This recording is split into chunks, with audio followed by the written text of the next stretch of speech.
Hey, welcome back to the channel. It's time for the 58th edition of the general tier list for myself, MCoC Illuminati. Of course, this is the update for October 2025. We're going over all the promotions, all the demotions, the newest champions, the buffs, all of that for you. And as usual, my advice, honestly, rank up the champion that you enjoy, not just because it's fun, it's a game, but because you're genuinely going to play them better. This game is so big, so complex that if you take a champion from, like, let's say the super hot tier, which, to be clear, in my tier list, that is a great champion, and you play them and you love them, you're going to get better results than you will if you just rank up the champion in the tier above all, because I have them there and you hate them and you don't know how to use them.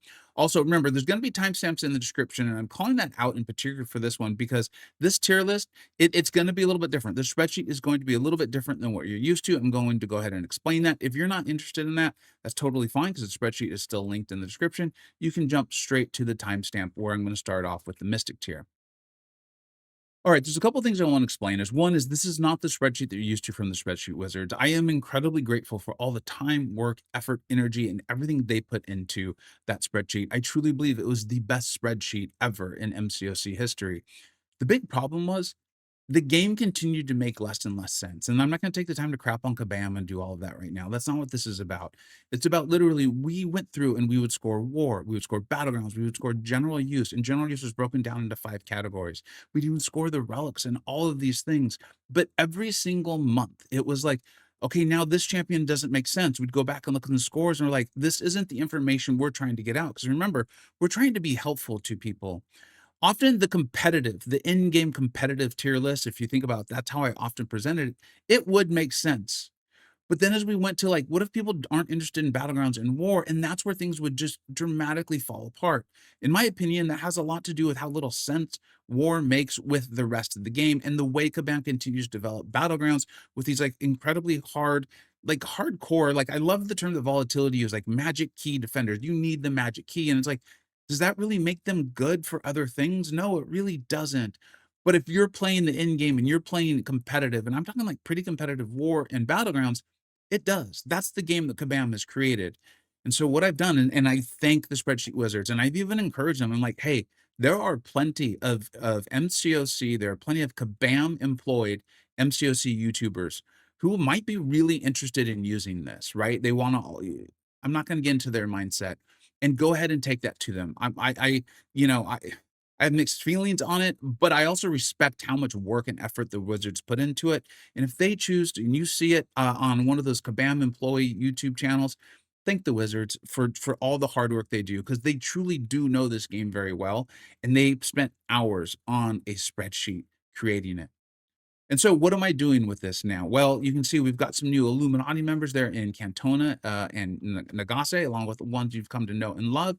Yeah, I obviously am not spending on the game, but if you are, and I respect that, if you're having fun, you should. If you're having fun and you think Kabam's doing a great job, you should spend on it. Use the creator codes that are right there. Of course, I've given up mine. I do not want that money. I don't like. I do not want it. You can use MCoC Encyclopedia as the code there, MCOCE or Nagase right there. Really, just do that too. Phenomenal content creators helping you out, entertaining you, getting you through this game. And so what we've done is I have created 2 full new spreadsheets, and one is going to be for competitive in-game players. Like, think about it. If you're trying to like hit like Quantum, Mysterium, and Battlegrounds, that's pretty high tier, or maybe even lower. You just want to do better in Battlegrounds. Ben, you're interested a little bit in war, like my Alliance Upside. We've recently hit tier 2. We're in Platinum 3. This is relevant to us. We're doing the in-game and that sort of thing, and that's how we're going to score all this. I'm then going to quickly present, and you're going to see this page 2, progressing or non-PvP players. So you're new to the game, or let's say you're done. You're level 63 or whatever, 64. You're just not that interested in battlegrounds. We've scored all of them. It's a separate tier list. It's going to make a ton of sense. I'm looking forward to sharing that with you. And then, of course, the third page will be the synergies, where you can see I completely followed the format from the spreadsheet wizards. Again, I'm very grateful for everything they did for me, my channel, and for you all. All right, let's go ahead and get it after that big preamble here. We're going to start off with the Mystic class, and you can see the tier above all, Scorching Super Hot. And I want to call this out again. If you're in the super hot, even the hot tier, you're good. You can do things. And we're going to start off with Dracula. I know Dracula has not come out. When a character is that hyped, that exciting, right? Like, even I was like, oh, this is cool, man. Dracula, right? It's going to be very hard, especially if they're not hitting that in-game PvP level of maybe, let's say, utility or damage. Or I'm starting to call, like, he's a great BS champion, and what BS means in this regard is before Serpent came into the game and Kabam just started making everything in the in-game competitive modes about, like, can you beat the big bad new defender we just sold?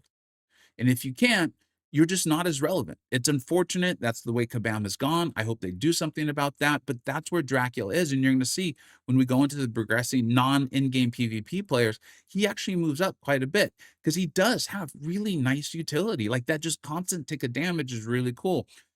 We've got the video game monster there saying like, hey, high skill. That's if you're trying to ramp up his damage. His SB1 has a passive slow. That's a big deal in this game. Like Unstoppable feels like it's back. It never really clearly went away, but it is a constant threat in this game. And this is actually a passive, so it can't be shrugged or anything like that. And then off his SB2, he's got a nice fear, which like reduces the ability accuracy of like unblockables. It's unnecessarily wordy and all that stuff. But again, Serpent, BS champions brought that in. Serpent's got I think a fear, I think is where I first would call it really existing. And then White Tiger.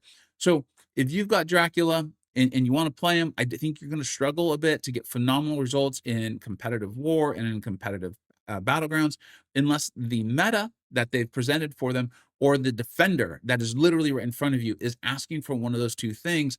But in modes where it's often about like being as efficient as you possibly can, the champions higher up on the list are almost always going to be superior, and that's why they're ranked more highly. Okay, let's go ahead and move on to the next class. Moving on to the science class, again, the competitive in-game, there shouldn't be too many changes. It is going to be more about showcasing, like in those in-game content, in that competitive PvP content, how great the great are, right? The broken, the tier above all, right? I mean, they've either got to like be broken or just super, super meta. Like, well, there you go. You see, Spider Woman. I'm continuing to talk about her because I do want people to know that, of my opinion, and then obviously the MCoC Illuminati's, we're aware that she is getting, depending on how you're playing her, a nerf or a buff. She is being changed. But we all think, and I mean this, that even with the change it's going, she is still going to be one of the best champions in the game for people who are playing at the super in game, for people who are playing war and battlegrounds and looking to be competitive in it. I understand it's a change. That's not what this is about. And if you're like, you're being too pro about, watch my channel the last like couple of months, okay? This is about trying to be helpful to you. I would not hesitate to rank Spider-Woman, and in case you're like, "What? I have mine at rank 4, and I've put 6 stones into her." That's how strongly, I believe she is going to be insanely super, super, super relevant, and truly has an argument still for being the best science champion in the game if this is how you're playing it. Moving on to the skill class, it's the continuing epic of the promotions and demotions of Cheel. Now, I'm aware that we demoted her to the second tier, I think in the last couple of months. So this isn't particularly demotion, but what I want to call out is, I've bought in fresh eyes. I've bought in some of the most competitive in-game players in the game, Cantona and Nagase. Cantona, cheer him on at the Battle Room Brawl, the Summoners Fest, one of the best PvP Battlegrounds players in the world. Nagase as well too. At the moment, I'm not sure if he's going. If he is, cheer him on, please. Seriously, it would mean a ton to me if you could do that. These guys are looking to be helpful and be entertaining. And Cantona was like, I think Cheel should be in the tier above all. And I was like, dude, we have promoted and demoted her so much. I'm not doing that to my viewers. If in a couple months you still feel that way, we'll leave her there. I think she is amazing. If you have super high skill, you can get phenomenal results out of her in Battlegrounds as well on enough relevant matchups, like including Deathless Thanos. I believe I've shown that on this channel as well. We've also had a couple metas in a row, right? Or in the last like 2 or 3, we've had 2 or 3 who've been really good. I didn't phrase that right, but you know what I mean. There's been metas relatively recently where she's been significantly enhanced, like the current Battlegrounds meta and the victory track. All right. What I want to say is I do think she's a good defender. I do think she's a good dual threat. We reflect that in the Battlegrounds tier list. From my own personal experience, this is not enough to put her in the tier above all. However, I'm pretty confident we've got Necropolis 2 new long form coming out. That's never going to be enough for us to push a champion all the way up. You're going to see where she's ranked when we do the kind of the non-PvP player tier list on the next page here. I think if you want Cheel in the tier above all, that makes tons and tons and tons of sense. It's just, I don't want to continue to move around, kind of give everyone whiplash. That being said, if Cantona provides enough with it, maybe we'll put her in the tier above all. That's kind of the fun things we're doing here. And I should have actually said this earlier, but I'll say this now. This is a little bit about what the PvP tier list is going to be, right? The in-game PvP one is, unfortunately, the way Kabam's doing it, one single tough defender coming into the game can make that big of a difference. And so you should expect this tier list, this page, to be more fluid, and the other one's going to be more static because it's not as influenced by one or two new big bad defenders that require the magic keys, as Volatility called them. I really liked that. So now we'll talk about the other new champion coming into game, none other than Frankencastle. And I know some of you might be like, dude, that's pretty good. Well, I've watched MCoC Grass and another Illuminati member. There's a reason these guys are in the Illuminati. They're phenomenal. I highly recommend, and Grass is in just two short videos, he has become my go-to for new champion reviews. He's doing a phenomenal job of formatting it, testing them, and saying, hey, where is this champion going to be good in this game? He does a phenomenal job in that with Frankencastle. He sets forth his concerns for him or where you may struggle to use him. It is very clear. Frankencastle is a unique to play champion, and I think that's something you're either going to love or not. I do think he wants to be awakened. I've also watched Trappy's video. Those are both linked in that playlist. It's right there, linked on the spreadsheet. He does want to be incinerating the champion. So if you're up against incinerating mutants, probably not going to have as good of a time. And then also one of the things that's really interesting about him, and Grass and Trap showed this off really well, is his whole he doesn't idle. And I am reading this directly from Quan Chu Zong. After dodging back, he gains an unstoppable passive.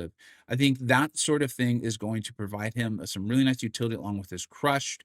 I know Grass said it, and I don't remember if Trap did, that this feels like a champion that's going to be really helpful against, I think it was MODOK as well, who, as we start to see more 7-star MODOKs in PvP modes, Frankencastle looks like going to be a very, very solid answer. I think the question that we can't answer now, it's just not possible, no matter how much testing you did, is how's this going to play out in the next 3 or 4 or 5, 6 months, depending on what metas are put forth, what defenders Kabam puts out, how many MODOKs we see. If we see Frankencastle is, of course, better for them than we currently think, he's going to move up. I do feel strongly, though, that this is not a tier above all champion. Kabam would have to work very, very hard, presenting a lot of defenders who are asking for like crushes and unstoppables or something like that for Frank to move up. It seems like a really fun quality addition to the game. I actually like when champions come out like this. I think it is healthy for the game. And healthy for the player base. So I'm a big fan of Frankencastle's existence in the game. Now we move on to Mutant, and I'm going to call out Dust because if you've seen a lot of my videos lately, or I'm a massive fan of Dust. I'm constantly talking about all the various utility, how I don't think she got extra trips to the utility bar, but she maximizes what she can do. The kit just feels so well put together. Like she does what she's supposed to do well, and if you need to, you can stretch her outside. She's got a grit, the way she does her damage. You can do the SB3 route, and go straight into the SB2 with a nice passive stun. You can use your heavy to create the sandstorm, go into the SB2 immediately if the health pool is a little smaller, that's what you're looking to do. And at points in time, she's been in the tier above all with this new formatting, right? And again, I love the spreadsheet the Wizards did. Okay, guys, it's not a slight against them. They did a phenomenal sheet. Okay, but the game just doesn't. The game doesn't make enough sense. The sheet was better than the game, basically. And so this was an example of I knew what we were scoring, Dust, but I also knew she's not as meta relevant, right? To get in the tier above all, you had to be so damn meta relevant. Like, you'll see other champions, or you were broken. Okay. Onslaught and Mr. Sinister are kind of broken. They're kind of OP. They're kind of broken. Mr. Sinister not in not as many places as Onslaught. Jean Grey, I'm still trying to figure out if I think she's broken, has too many trips to the utility bar, or if she's just outrageously meta relevant. If they were like, we're going to just destroy so much of what the skill class does, time will only tell, and I think a little that's going to be up to personal opinion. Dust doesn't fit that, and neither does Dazzler, and that's why Dazzler's where she's at, despite me loving Dazzler. Both these champions are great, and they can produce some eye-popping things that are really fun, but neither of them is as overall broken, as frequently as broken, or as frequently as meta relevant as Onslaught, Jean Grey, or Mr. Sinister. So they're in the phenomenal tier. I love them. Remember, again, look at that third tier. We've got champions like Sunspot. If you're in the third tier, you are truly a great champion. Scorching or tier above all means like you are mind blowing. Like this is incredible. Be hyped. If you love them, rank them up. And so I just someone who wants to be helpful, constantly telling you guys what I think, what I'm analyzing. I want to address. Hey, you've seen Dust demoted. It's not that Dust isn't great. She's phenomenal. She's just not broken or stupidly meta relevant. like a Jean Grey. I mean, that's why I love Jeans, because she's so OP. All right, let's go ahead and move on. As we move on to the tech class, it's going to be a very similar conversation what I just said about Dust and Dazzler. Is the promotion of Sentinel being like highly meta relevant? You guys know I can't stand playing Sentinel, right? But the Illuminati is always like, dude, he's great. You like, get over yourself, dude, and you're biased. You need to keep promoting him. They're the ones who said, like, I think Sentinel, based on what he can do on the war map, the way I think he uses like his unstoppable, his various immunities, the heal off the SP3. Of course, he's a great dual threat in battlegrounds as well. And like, this is intended to be for in-game competitive players. He's got to be up there, right? He really does. It made sense. They convinced me quite easily, actually, that Sentinel should be up. Simultaneously, we've got the demotion of Ironheart. And again, I need to express this. Ironheart is ridiculous. She's an amazing, amazing champion. She may have gotten 1 or 2 trips extra to the utility bar. Okay, she may have, but she's not broken like these other champions. And as the PvP modes continue to evolve, I don't think she's as super crazy meta as the other ones. Like, she's not Bastion just shutting off Hazard Shift, okay? And so she does fit more of Scorching, but I want to take a second to kind of explain this, because I could see some people being like, wait a minute, you're the one telling us how amazing tech is. You're the one saying like they're the best class. Like, what's going on? If you look at this, and I'm pretty sure they have by far the most champions in the Scorching tier, and they have the most in the tier above all and Scorching put together. And I think that's because so many of them are not broken, dumb, OP, whatever, right? There's no Nico Minoru's in here. There's no, like, it doesn't exist. And so the relationship between them and the game, and the relationship between them and Mutant, feels incredibly, incredibly healthy to me. Like, the most broken ones in this class are Spider-Man, Stark, and Hansen. That's really in Battlegrounds. I use them in a lot of like longer form or bigger health pool questing content. Like, I think it was Wheel of Fate. I use them for quite a bit of that. Future Ant-Man feels very broken in a lot of places, but he's not as like hard counter. He's not the magic key to a lot of stuff. They don't have someone who's just gotten multiple trips to the utility bar and is insanely meta relevant, just shutting down a whole class like Nico does to Cosmic.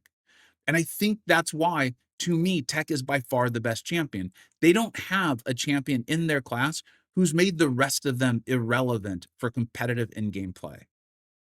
They don't have a champion that's like, well, I really like playing White Tiger and she's great, but if I want to do really well in Battlegrounds, I really should rank Nico. They don't have someone like that. And I love that about this class. I think it's super healthy for this class. And I think that's why, to me, they are the best class, because you could pick a variety of them and do excellently with them and have a lot of fun with the game. And so I did want to call that out. And it does fit. My feelings on Tech have not changed at all. Then moving on to the final class for the in-game competitive players tier list, we've got Call Obsidian. We are calling out, and we're doing the same thing with Dark Phoenix, both of them. They're going to have their rebalance review come out. I've done a ton of videos on that, so I'm not going to rehash all of that. But what I will say is, you know, Kabam has done a variety of things, and that's the issue for us players, is we're like, what can we rely on? Are we relying on the scores now? The attributes? Are we relying on what they were supposed to do? There's just been so much there. This isn't the video to relitigate that. What I just purely want to call out with Dark Phoenix and Cole Obsidian is, while I don't think Cole, I think Cole is actually matching his scores relatively well, except for the ease of use. They have him as like a difficult to play champion. And he definitely is not. In Dark Phoenix, I think she's functioning as a significantly stronger defender than she has. So in some ways, I actually kind of expect a nerf. However, in right now, for competitive in-game players, she really could be in the tier above all. That was called out by some of the Illuminati. As you know, I was starting to already get very, very down. Basically, I was disliking the way Kabam was doing a lot of things, and so I could have gotten her from that sale. I was like, I don't want this. I don't like this. I think this is bad for the game. I don't have her. And immediately I felt it in Battlegrounds. Immediately. I had to ban Dark Phoenixes now. And yeah, and that's just unfortunately continued. We'll see what they do with the rebalance. Myself and the Illuminati will, of course, reflect that when the time comes. But as currently situated, Cole Obsidian is amazing. He's ridiculous. So much damage. You guys know I love him. And the Dark Phoenix, one of the best, potentially currently right now for in-game competitive, like almost like a card game sort of play. She is one of the biggest cards you could draw at the end, being like, haha, you've got no option. You're screwed. Defenders in the game, and then you can actually use her offensively. She's really actually pretty good. So that is it for the in-game competitive players tier list. We're now going to switch the page and go over to progressing non-PvP. So it's just covering a lot, right? Like this isn't like this is covering everyone for who just literally logged into the game, to players who are at the highest level in the game. They're just not interested in competitive play, which is a very valid way of playing.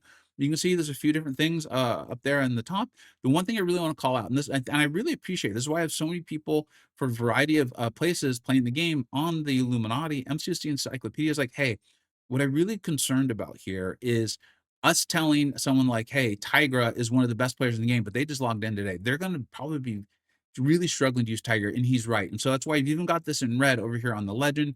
We've got the video game monster. This is gonna require high skill, so make sure you look at that on this tier list. We're gonna go through it a little bit more quickly. I just wanna point out a few things on it, and that's what we're pointing out today. That Absorbing Man, Tigra, you see Shotha right there, Mojo. If you're a new player, these might not be the best ones for you. This tier list is also done without star variety mattering. If you're like, what's star variety? That means like in general, and you can see it, the 7 stars are what you really want to focus on ranking. However, as you're coming through the game, ranking your 4 stars, your 5 stars, your 6 stars is going to be really important to progressing. That's just going to run out at some point, and the 7 stars are going to be the dominant characters, but you've got time to get there. So this tier list is pretty much done star variety agnostic. We're not taking it into account. All right. We'll talk about Dracula, and I said that basically I thought Dracula was gonna be better for your PvP or your PvE sort of thing, meaning you're not as concerned about the time of the fight. He does have very good utility. If you're really interested in a more thorough review on Dracula, you can go back to the competitive player tier list, or just click the link right there. It's gonna take you to 2 phenomenal videos. Highly suggest you check out Grass MCoC, and check out Grass MCoC for every single new champ video. Love his videos, the formatting, all of it. It's about being helpful to you. Massive respect to that. We'll go ahead and scroll down. We'll just quickly talk about science. I'm going to call out Quake. She is actually locked at a 5 star. She's not even available as a 6 star. If you're a new player, do not rank her. She has an incredibly unique play style that takes a lot of time to master. However, if that's something you're interested in, she's literally going to help you bypass nodes for a long period of time. So kind of calling that out. And you can see, of course, the variety of changes that happen as we get away from more competitive in-game PvP modes. Go ahead and scroll down to skill. And I'm going to quickly talk about Shield. We spoke about her at length in the competitive in-game. Now moving over here, more PvE focused, she goes to the highest tier, right? And it's more like her in Battlegrounds. She's not as good of a nuke. She's not as good of a defender. I think we have like an 8 in dual threats. In war, she's still phenomenal. No one's better with the cleanses than Shield. So she's a fantastic, fantastic champion. I've even shown her at high skill, at high sig, not taking damage back mechanics, like against like Atumas and things like that. So in when you remove that, those criteria, she definitely shoots up to the highest tier, and that makes sense. Then we're going to quickly talk about Onslaught and Archangel here in Mutant. And this is again me calling out one Archangel, one of the best champions, easy to play, amazing. I love Archangel. Make sure you get him awakened, okay? And then Onslaught, that I'm pointing out, I've put the video game monster. If you're not interested in his playstyle, and he does have a unique playstyle, and I'll admit, I don't think it's the easiest to get great results with, but when you get it, it's phenomenal. If you're interested in investing the time, learning how to play him, go for it. He's ridiculous. If that's not you, you don't need to have Onslaught to progress in this game. So calling that out right there for you. Moving on to tech, you're going to see the rise of Ghost, a tremendous promotion in the tier list, and that's because she's not available as a 7 star. So if you're trying to do in-game PvP war, unless the meta or something is really, really helping her out, she's not going to be who you're using. Plus, a lot of the newer big bad defenders that Kabam keeps selling, they have like various tricks that's going to hurt a champion like Ghost, but calling her out that, on my free to play account and I'm having fun, I'm trying to get Paragon on, I've ranked up Ghost because she's amazing, she's fun, and I'm having a great time. Not the easiest champion to use. So calling that out. And then last but not least here in the Cosmic class, I wanted to remember what I was going to call out. Was that like Deathless Thanos is, remember, guys, this is not like regular Thanos in the game. This is Deathless Thanos. There's a series of quests and things like that you have to do to get him. So keep that in mind. And then also that a lot of the cosmic classes have moved up, like champion like Superior Iron Man with his various like resistances. He's a great champion. Not quite as good and in game like War and Battlegrounds, but again, a champion that could really help you out. And then a champion like Odin as well too. As usual, let me know what you think I got right. Let me know what you think I got wrong. I do think this non PvP player tier list probably going to need a little bit of work. So if you have something you're like, hey, I'd like to see this, or this would be really helpful, or this was a little confusing, please do not hesitate to let me know. Because again, the whole idea here is to be helpful. Thank you so much for watching. Take care.